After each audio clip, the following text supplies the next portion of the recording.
Did you know that people with disabilities are the largest minority group within the U.S.? And yet, many Americans don't know the story of the disability rights movement. This video covers its important figures, events, and legislature.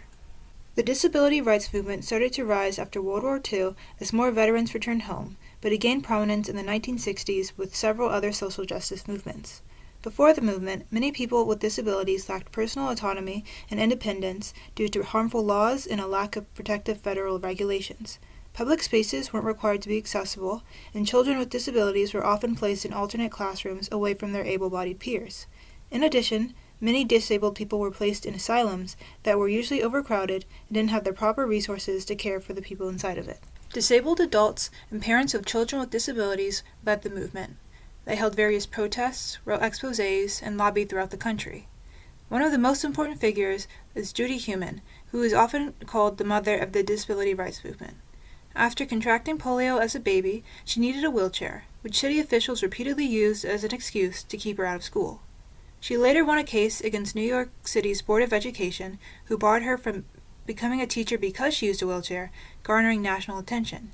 Heumann helped form Disability in Action, a political advocacy group who protested in New York for President Nixon to sign the Rehabilitation Act of 1973. The Rehabilitation Act of 1973 included Section 504, which banned discrimination on the basis of either physical or mental disability. It also mandated that public services be accessible to all. Though it was eventually passed, these new mandates were barely enforced, leading advocates to begin the 504 sit-in in 1977. Led by Kitty Cohn, over 150 disabled people and allies occupied a San Francisco government building for 26 days to bring national attention to their cause. This is the longest sit-in in U.S. history and one of the most successful, as it resulted in government officials signing stronger regulations for 504. Due to the efforts of the disability rights movement, many more federal protections were signed for people with disabilities. In 1975, the Individuals with Disabilities in Education Act was passed, and it ensured that every child has a right to education by mandating that children with disabilities are allowed into mainstream education classes.